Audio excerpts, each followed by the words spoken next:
इस फिल्म में दिखाया जाता है कि जंगल में आदमी को एक बोड़ा मिलता है जिसके पास काली शक्तियां होती हैं। वो आदमी के हाथ पर एक जख्म लगाता है और उसका खून चाट लेता है। फिर वो उसे खून का एक प्याला पीने को देता है जिससे उस आदमी के दिमाग में वक्त को पीछे ले जाने वाली शैतानी घड़ी का एक नक्शा बन जाता है। दरअसल इस फिल्म की शुरुआत लुइस नामी एक लड़के से होती है जो अपने अंकल के घर रहने के लिए आता है, जहाँ पर उसकी आंटी पहले से ही उन लोगों का इंतजार कर रही होती है। ये एक शैतानी घर होता है और लड़के को इस बात का अंदाजा नहीं होता। रात को वो इकट्ठे खाना खाते हैं और लड़का थके होने की वजह से जल्दी सो जाता है। लेकिन आधी रात को उसकी आंख खुल जाती है। जब वो घर के बेसमेंट में देखते हैं तो उसके अंकल दीवार को पागलों की तरह तोड़ रहे होते हैं। वो वहां से डर कर भाग जाता है और उसके साथ अजीबोगरीब चीजें होती हैं। फिर उसका अंकल उसे घर के जादुई राज के बारे में बताता है और लड़का उनसे जादू सीखने के लिए कहता है। रात को वो एक टेबल के ऊपर सितारे को हाथ लगाता है। इससे उनके चारों तरफ आसमान का एक जादुई नक्शा बन जाता है। उसके बाद लड़का अपना जादू करने लगता है, मगर वो सब उल्टे हो जाते हैं और बिजली को कंट्रोल करना भी सीख जाता है। लेकिन ये सब शुरुआत होती है। मगर फिर एक रात को घड़ी की सुई रुकने से उसके अंकल जाग जाते हैं। दरअसल ये शैतान के आने की अलामत होती है और उसके अंकल को पहले से ही पता लग जाता है।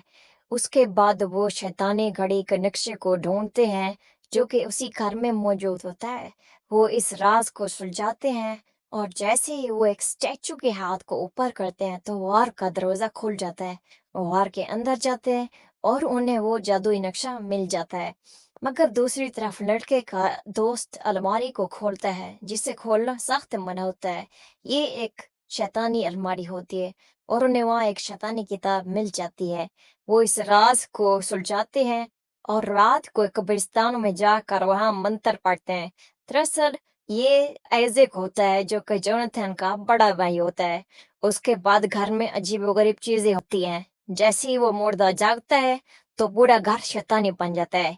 किताबें लड़के को मारने लग जाती हैं क्योंकि किताबों में जान आ जाती है। एक तरफ जोनाथन घड़ी के नक्शे को संभाल लेता है।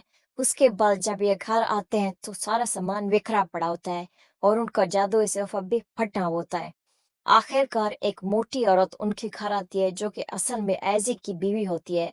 फिर वो अपने असली रूप में आते हैं जो कि सालों से उन पर निगरानी कर रही होती है। उनकी अंकल आंटी को उसके बाद आइजैक बांध देता है।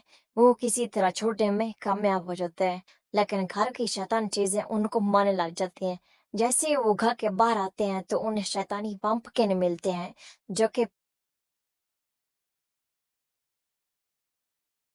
जो कि जादू की वजह से शैतानी बन जाते हैं, जो उन्हें चारों तरफ से घेर लेते हैं। मगर ये उनसे लड़ते हैं और वहां से बच जाते हैं।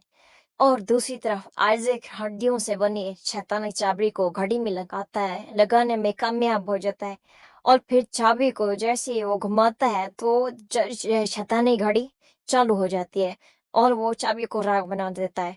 जोनाथन घड़ी को ताश के पत्तों की मदद से बंद करने की कोशिश करता है, मगर जादू उल्टा हो जाता है जिससे वो बच्चा बन जाता है। जैसे जैसे वक्त पीछे जा रहा होता है बूढ़े बच्चे बच्चे बन जाते हैं और आसमान का रंग सुर्ख हो जाता है।